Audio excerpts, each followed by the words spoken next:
देखो, श्रम विभाजन और जाति प्रथा के लेखक कौन है? याद होगा कुछ ऐसी। याद है। ठीक। श्रम विभाजन एवं जाति प्रथा गद्य की कौन सी विधा है? निबंध है, निबंध लिखे थे। श्रम विभाजन जाति प्रथा शीर्षक निबंध का भाव क्या था? और कुछ रहा है, गीत कुछ है। जाति प्रथा का व्यर्थता। कहानी विभाजन कैसे समाज की आवश्यकता है? सभ्य समाज की है। फटाफट इन सब। भारतीय संविधान का निर्माता किसे कहा जाता है? भीमराव अम्बेडकर को। भीमराव अम्बेडकर को। डॉक्टर भीमराव अम्बेडकर ने किस प्रथा को आर्थिक पहलू से जाति प्रथा भीमराव अम्बेडकर का जन्म किस परिवार में हुआ था? दलित परिवार में। दलित परिवार में। भीमराव अम्बेडकर के प्रेरणा स्रोत रहे थे बुद्ध के भी मानते थे, कबीर के भी, या ज्योतिबा फूले के भी, सब इनका गुरु है। भीमराव अम्बेडकर ने भारत की बेरोजगारी की प्रमुख एवं प्रत्यक्ष कारण कैसे माना है? जाति प्रथा के कारण बेरोजगारी है। सब याद है। अम्बेडकर के अनुसार भाईचारे का वास्तविक रूप है? नहीं, दूध और पानी के मिश्रण की दूध के पानी और दूध पानी के मिश्रण की तरह। मोती, बाबा साहेब अम्बेडकर का जन्म कब हुआ था? 14 अप्रैल 1891 में। अब बाबा साहेब भीमराव अम्बेडकर का जन्म किस राज्य में हुआ है? मध्य प्रदेश। मध्य प्रदेश में। मध्य प्रदेश के महू में। महू मध्य प्रदेश। बाबा साहेब के अनुसार आदर्श समाज किसे कहा जाता है? समता। सभी कथन सत्य है। बंधुत्व पर आधारित, स्वतंत्रता पर आधारित और समता पर आधारित। समाज और राजनीतिक में बेहद सक्रिय भूमिका निभाते हुए अम्बेडकर ने किसको मानवता एवं अधिकार बदलने के लिए अनेक प्रयास किए हैं? अछूतों को। ये छोड़ दो, बड़का को है। और 17 नंबर में जो लिखा है, जाति प्रथा स्वाभाविक विभाजन नहीं है, क्यों? रुचि पर आधारित नहीं के कारण। जाति प्रथा श्रम विभाजन के साथ साथ किसका रूप लिए हुए है? श्रमिक विभाजन का। आदर्श समाज स्वतंत्रता, समता, भून जो भी कुछ लिखल है कहा जाता है। फसल है, कथी लिखा है तेरा में? भ्रातृत्व। तब भीमराव अम्बेडकर। सभ्य समाज की आवश्यकता क्या है? श्रम विभाजन। भाईचारे का दूसरा नाम क्या है? लोकतंत्र। भारत में जाति प्रथा का मुख्य कारण क्या है? बेरोजगारी। Buddha and his Dhamma and who are Shudra के लेखक कौन है? भीमराव अम्बेडकर की किताब है सर, हम पढ़ ले हैं। बहुत अच्छा। विष के दांत कहानी के रचयिता कौन है? भीमराव अम्बेडकर। नलिन बिलोचन शर्मा। पढ़ा विष के दांत? क्या कहानी है राजू? एगो दांत था। विष के दांत में का थी? क्या विष के दांत की कहानी याद है? हम याद है। एक खोखा थी वाला, सुना कहानी? खोखा कासू छोड़ो, वो दूसरे कहानी सुन लियो, पक्का वो दूसरा कहानी बताएगा। लाओ चलो देखो, ओकरा खाली मंदिर पर कौन आया कौन गया से कहानी रहता है यार। हाँ सर जी। विष के दांत कैसी कहानी है? मनोवैज्ञानिक है। विष के दांत समाज के किस वर्ग की मानसिकता उजागर करती है? मध्य वर्ग के। मोती, विष के दांत पाठ की विधा है, कहानी है। विष के दांत कहानी का प्रमुख पात्र कौन है? खोखा। सेन साहब की 5 लड़कियां कैसी थी? याद है तुमको? हाँ। गिरधर लाल का बेटा कौन था? मदन। गिरधर लाल सेन साहब की फैक्ट्री में क्या था? किरानी था। ड्राइवर दूसरा था। सेन साहब की नई मोटर कार किस रंग की थी? काली। सेन साहब की नई मोटर कितने की थी? 7,500। 7,500 के 4 चक्का रख लेते। सेन साहब अपने बेटे खोखा को क्या बनाना चाहते थे? इंजीनियर। बिजनेसमैन, इंजीनियर दोनों। सेन साहब की नई मोटर की पिछली बत्ती का लाल शीशा किसने चकनाचूर किया था? खोखा ने। सेन साहब की आंखों का तारा कौन था? खोखा।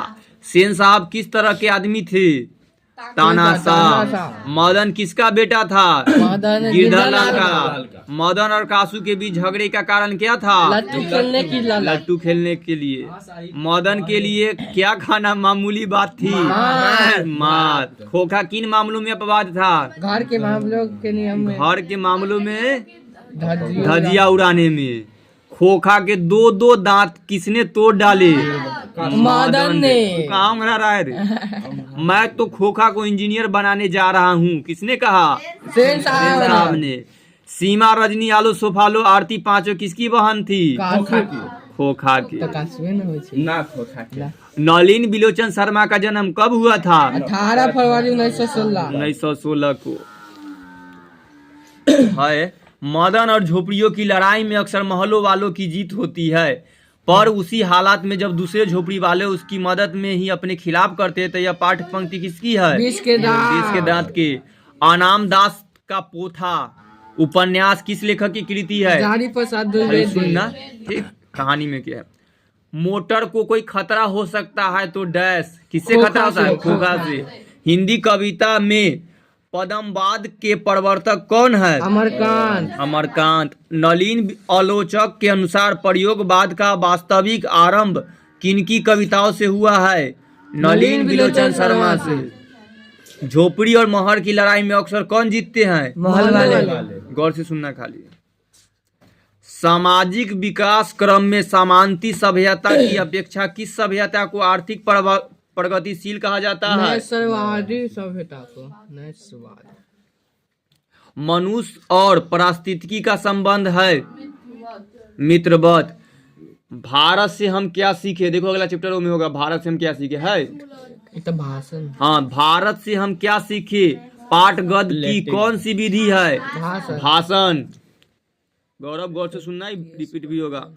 भारत से हम क्या सीखे भाषण का हिंदी रूपांतरण किसने किया था? मैक्समुलर। भारत में प्राचीन काल में शासनीय स्थानीय शासन की कौन सी प्रणाली प्रचलित थी? स्थानीय शासन। भारत में सर्वाधिक आबादी कहाँ बसती है? बी आंसर दे दिया डॉक्टर भीम। शंकर द्विवेदी।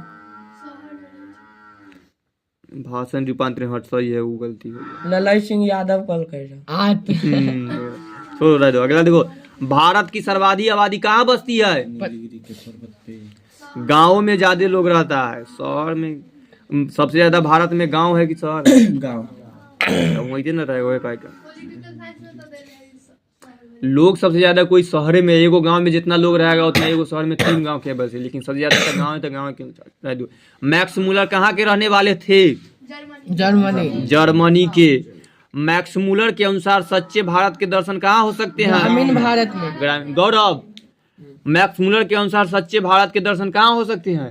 गांव में। गौर से सुनो, इतने की जरूरत है तो सुन लिए तब ठीक है। मैक्स मुलर थे, हाँ सभी थे, भारत भक्त भी थे, संस्कृत अनुरागी भी थे और वेदों के प्रति आगाध आस्था रखने वाले भी थे।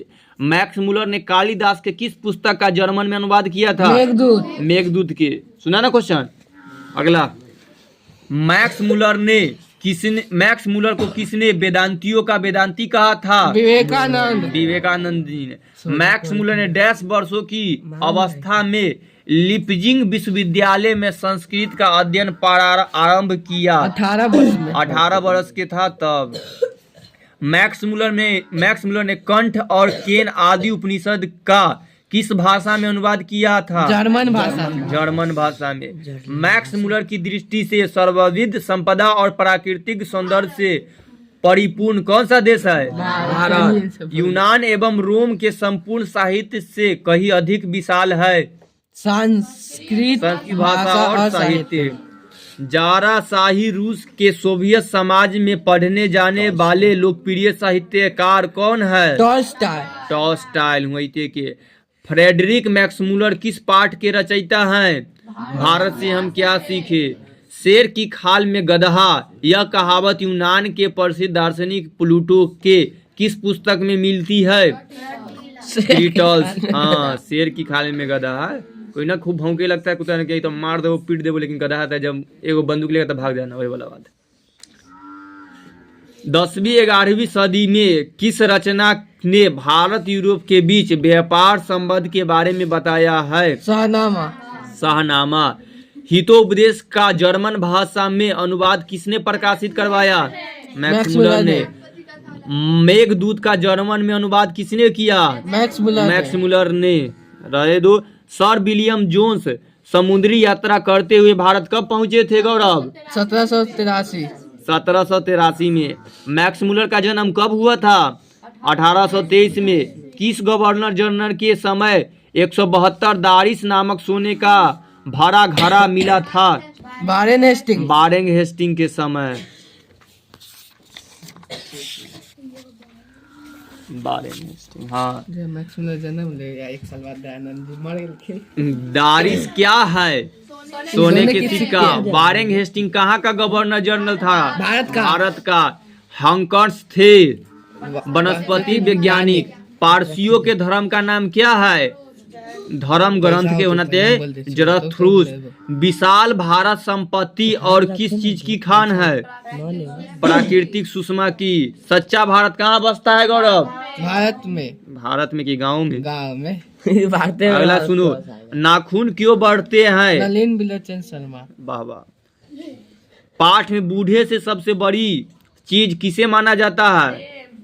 प्रेम को। नाखून का बढ़ना प्रतीक है पाशविक वृत्ति के। नाखून क्यों बढ़ते हैं? गद्य की कौन सी विधा है?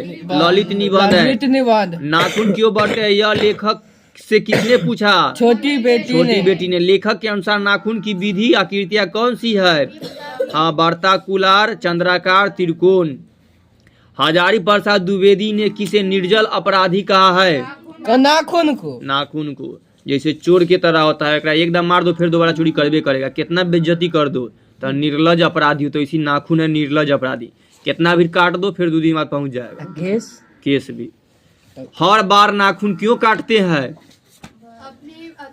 बर्बरता समापन हेतु। बार बार अपना जो पुरानका जीवन है ओकरा भूले के लिए कि हम जानवर न है। नाखूनों का बढ़ना किसका परिणाम है? अंधसहजाता वृत्ति का। हजारी प्रसाद द्विवेदी का जन्म कहाँ हुआ था? दुबे छपरा बलिया में, उत्तर प्रदेश। हजारी प्रसाद द्विवेदी किस निबंध के रचयिता है? नाखून क्यों बढ़ते हैं। हजारी प्रसाद द्विवेदी जी का जन्म कब हुआ था? 1907 में। हजारी प्रसाद द्विवेदी द्वारा रचित पाठ है नाखून क्यों बढ़ते हैं। हजारी प्रसाद द्विवेदी किस विश्वविद्यालय के प्रोफेसर थे? सभी सत्य। काशी में रहे, शांति निकेतनों में और चंडीगढ़ विश्वविद्यालयों में। हजारी प्रसाद द्विवेदी का कौन सा निबंध नई पीढ़ी के सौंदर्य बोध, इतिहास चेतना और सांस्कृतिक आत्मगौरव का भाव जगाता है? नाखून क्यों बढ़ते हैं। पुरानी स्लोवाकिक नामक भाषा में चूहे को क्या कहते हैं? माइस। अंग्रेजियों में माइस होता है। पुराने का मोह सब समय वंचित ही नहीं होता किस लेखक की पंक्ति है? हजारी प्रसाद द्विवेदी। किसने कहा था सब पुराने अच्छे नहीं होते और सब नए खराब नहीं होते हैं? हजारी प्रसाद द्विवेदी। किसकी रचना में एक साथ कबीर, तुलसी और रविंद्रनाथ एकाकार हो उठते हैं? हजारी प्रसाद द्विवेदी की रचना में। द्विवेदी जी को किस रचना के लिए साहित्यिक अकादमी पुरस्कार मिला है? आलोक पर्व। भारतीय संस्कृति की क्या विशेषता है? बंधन युग। मनुष्य का सर्वधर्म क्या है? दोनों सत्य। ऊपर में स्वयं का स्वयं और दूसरे के मनोभाव को सदाचार करना, समादर करना। अल्पज्ञ पिता कैसा जीव होता है? दयनीय। दधची की हड्डी से क्या बना था? इंद्र का वज्र। कुटुब किसकी रचना है? हजारी प्रसाद द्विवेदी का। दूसरे के इशारे पर भटकने वाले लोग को क्या कहते हैं? मूढ़क। समझ गया? दूसरा के इशारा जो कहता है कैसे कहले वैसे मूढ़क। हमरो इशारा पर कोई भटकेगा तो मूढ़के हो। आलोक पर्व शीर्षक निबंध ग्रंथ संग्रह किसकी रचना है? हजारी प्रसाद द्विवेदी। सहजात वृत्ति किनका नाम है? आगे जाओ। नागरी लिपि पाठ के लेखक कौन है? गुणाकर मूले। नागरी लिपि पाठ साहित्य की कौन सी विधा है? निबंध। नागरी लिपि के आरंभिक लेख कहाँ से मिलते हैं? दक्षिण भारत से। नागरी लिपि के टाइप कब बने? लगभग दूसरी सदी में। नागरी लिपि के प्राचीन मराठी भाषा के लेखक मिलने लग जाते हैं 11वीं सदी से। नागरी लिपि का प्राचीनतम लेख किस प्रदेश में मिले हैं? दक्कन प्रदेश में। देवनागरी लिपि में कौन सी भाषा लिखी जाती है? उपयुक्त सभी। नेपाली, हिंदी, मराठी सभी। कलिंग लिपि भारत के किस प्रदेश की लिपि थी? उड़ीसा में कलिंग था। वैसे हिंदी तथा इसकी विधि बोलियां किस लिपि में लिखी जाती है? देवनागरी में। गुणाकर मूले का जन्म कब हुआ था? 1935 में। गुणाकर मूले किस निबंध के रचयिता है? नागरी लिपि के निबंध के लेखक है गुणाकर मूले। दक्षिण भारत में द्रविड़ भाषा परिवार की कौन सी भाषा सबसे अधिक प्राचीन है? तमिल। ईसाई की 14वीं-15वीं सदी के विजयनगर के शासकों ने अपने लेखों की लिपि को कहा है नंदी नागरी। 12वीं सदी के केरल के शासकों के सिक्कों पर वीर केलस्य जैसे शब्द डैश लिपि में अंकित है? देवनागरी लिपि में। भारतीय लिपियों की कहानी पुस्तक के रचयिता कौन है? गुणाकर मूले। पहले दक्षिण भारत की नागरी लिपि क्या कहलाती थी? नंदी नागरी। हिंदी के आदि कवि कौन है? सरहदपाद। सरहदपाद की कृति है दोहा कोश। आरंभिक हिंदी की साहित्य कब से मिलने लग जाता है? 18वीं-9वीं सदी से। सरहदपाद की कृति क्या है सपना, तुम बताओ? किस बादशाह ने राम सीता की आकृति अपने सिक्के चलाए वाले सिक्के? अकबर ने। निशा, कौन चलाया था राम सीता वाला सिक्का? तब इतने देर में। दोहा कोश किसकी रचना है? आ गया सरपाद की। गणित सार संग्रह की रचना किसने की थी? महावीराचार्य ने। अगला देखो, परमार शासक भोज कहाँ के रहने वाले थे? धारा नगरी के। आगे जब बहादुर कहानी पढ़िए ना। बहादुर कैसी कहानी है? खतरनाक। सामाजिक। बहादुर शीर्षक कहानी के लेखक कौन है? अमरकांत। बहादुर कहानी का पात्र बहादुर क्या है? घरेलू नौकर। बहादुर का पूरा नाम क्या है? दिल बहादुर। बहादुर लेखक को क्या कहकर संबोधित करता था? साहब जी। बहादुर पर चोरी का आरोप कौन लगाता है? निर्मला के रिश्तेदार। लेखक के रिश्तेदार ने बहादुर पर क्या आरोप लगाए थे? पैसे चुराने के। बहादुर कौन था? 12 से 13 साल का नेपाली लड़का था। बहादुर कितने वर्ष का था? 12 से 13 वर्ष। बहादुर लेखक का घर छोड़कर क्यों भाग गया था? चोरी के आरोप लगने पर। बहादुर अपने घर से क्यों भागा था? माँ के कारण। क्या बोलता है रे तू? चोरी करने का। देखू का बोल सकता है। मिलेगा एक लाइन से थोड़ी ना मिलता है कोई। हाँ, अलग है। बहादुर लेखक के घर से क्या लेकर भाग गया था? कोई भी सामान नहीं लेकर भागा था। लेखक अमरकांत ने हाई स्कूल की शिक्षा कहाँ से प्राप्त की है? बलिया से। बहादुर कहाँ से भाग कर आया था? नेपाल से। मित्र मिलन शीर्षक कहानी संग्रह किसकी रचना है? अमरकांत के। लेखक की पत्नी के रिश्तेदार किस दिन आए थे? रविवार। जिंदगी और जोंक किसकी कहानी की रचना है? अमरकांत के। बहादुर को लेखक के घर कौन लाया था? लेखक का साला। बहादुर के नाम से दिल शब्द किसने उड़ा दिया? निर्मला ने। बहादुर या दिल बहादुर कहाँ का रहने वाला था? नेपाल का। बहादुर का बाप कहाँ मारा गया था? युद्ध में। बहादुर से मार खाकर भैंस भागी किसके पास चली गई? माँ के पास। कहानी है बहादुर। अमरकांत का जन्म कब हुआ था? 1925 में। अखिल भारतीय कहानी प्रतियोगिता में अमरकांत की कौन सी कहानी पुरस्कृत हुई थी? डिप्टी कलेक्टरी। हिंदी के सशक्त कथाकार अमरकांत का जन्म कहाँ हुआ है? नगरा बलिया, उत्तर प्रदेश में। बानर सेना नामक बाल उपन्यास किसने लिखा है? अमरकांत ने। उसकी हंसी बड़ी कोमल और मीठी थी, जैसे फूल की पंखुड़ियां बिखर गई हो। उपयुक्त कथन किसके संबंध से कही गई है? बहादुर से। बहादुर शीर्षक पाठ में लेखक के बड़े बेटे का नाम क्या था? किशोर। अम्मा, एक बार भी अगर बहादुर आ जाता तो मैं उसको पकड़ लेता और कहीं भी जाने नहीं देता। किसने कहा था? किशोर कहा था, मम्मा तो खुद बोल ही रही है। यदि मैं न मारता तो शायद वो न जाता। यह उक्ति किसकी है? लेखक की। लेखक की। निर्मला कौन थी? लेखक की पत्नी। लेखक की पत्नी। परंपरा का मूल्यांकन। पाठ साहित्य की कौन सी विधा है? निबंध। परंपरा का मूल्यांकन शीर्षक पाठ के लेखक है रामविलास शर्मा। भौतिकवाद का अर्थ भाग्यवाद नहीं है, किस निबंध से पंक्ति की है? परंपरा का मूल्यांकन। लेखक रामविलास शर्मा के गांव का क्या नाम था? ऊंच गांव सानी। परंपरा का ज्ञान किनके लिए आवश्यक है? जो लोग लकीर के फकीर को न होकर रूढ़ियों को तोड़कर क्रांतिकारी साहित्य की रचना करना चाहते हैं। रामविलास शर्मा का जन्म कब हुआ था? 10 अक्टूबर 1912। 10 अक्टूबर 1912। लेखक रामविलास शर्मा कब से कब तक भारतीय प्रगतिशील लेखक संघ महामंत्री रहे? 1939 से 1953। रामविलास शर्मा को किस कृति के लिए साहित्य अकादमी पुरस्कार प्राप्त हुआ था? निराला का साहित्य साधना। रामविलास शर्मा के अनुसार साहित्य की परंपरा का पूर्ण लाभ किस व्यवस्था में संभव है? सामाजिक व्यवस्था।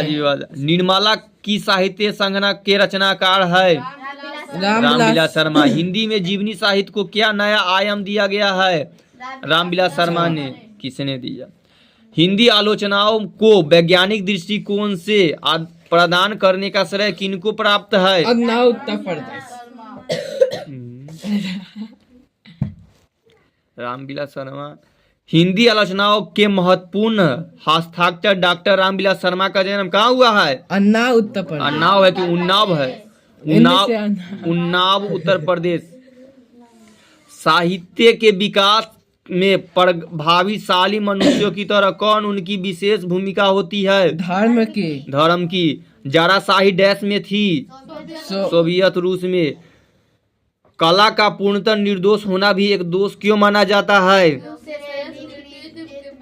दोष नहीं होता है।